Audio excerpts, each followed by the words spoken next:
যে গত আগস্ট মাসে যে পরিবর্তন হলো, যার পেছনে অনেক মানুষের রক্ত, অনেকের অশ্রু, অনেকের আত্মত্যাগ, যেটার হয়তো কোনো প্রয়োজনই ছিল না যদি 1971 সনের মুক্তিযুদ্ধের আদর্শকে আমরা সত্যিকার অর্থে বুঝতে পারতাম বা তা পালন করতে পারতাম। এই যে বিপুল মানব সম্পদ এবং মানুষের প্রাণের এবং মানুষের সবচেয়ে বড় কথা বিশ্বাসের অপচয়, ভক্তির অপচয়, এটা ভাবতেই মানে মন দুঃখ ভারাক্রান্ত হয়ে ওঠে।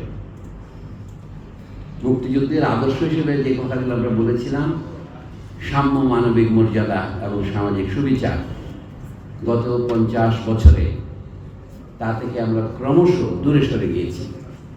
সুতরাং তার অনিবার্য পরিণতি হয়েছে আমাদের মধ্যে এক ধরনের আত্মবিশ্বাস হারিয়ে যেতে বসেছিল। এই 2024 সনের মাঝামাঝি আমাদের তরুণ সমাজ বিশেষ করে, এবং তাদেরকে সমর্থন করেছে সারা দেশের জনসমাজ, মুষ্টিমেয় কিছু মানুষ বাদ দিলে, খুশি হয়েছে রাজনৈতিক পরিবর্তনে। কিন্তু আমাদের দেশ এখন একটা অজানা অবস্থার মধ্যে আছে। আমরা শুধু আশা করতে পারি এই অবস্থায় আমাদের দেশে মত প্রকাশের, বাক স্বাধীনতা, সাহিত্য সাধনার সুযোগটা কমবে না, বরং বাড়তে পারবে। কিন্তু গত 50 বছরে বাংলাদেশের সাহিত্যের যে অবস্থা ছিল, সেটাকে এক বাক্যে বললে, আমি আরবি থেকে ধার করে নানা জায়গায় বলেছি, এই যুগটা হচ্ছে আমাদের মধ্যে অন্ধকার যুগ, আইয়ামে জাহিলিয়াত। অন্তত সাহিত্যের দিকে যদি তাকাই, আমি সাহিত্যের সব কিছু পড়িনি, যা পড়েছি আমরা তো কথা বলি নমুনার ভিত্তিতে।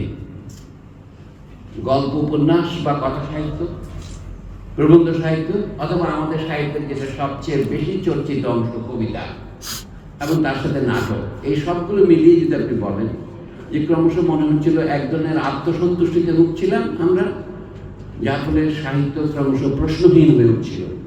অনেকের ধারণা সাহিত্য হচ্ছে শুধু আমোদ বা বিনোদনের সামগ্রী। সাহিত্য আসলে বহু ইংরেজ কবি বলেছেন, ম্যাথিউ আর্নল্ডের উদ্ধৃতি আমরা প্রায় বলি, literature is a criticism of life, বা সাহিত্য হচ্ছে জীবনের পর্যালোচনা।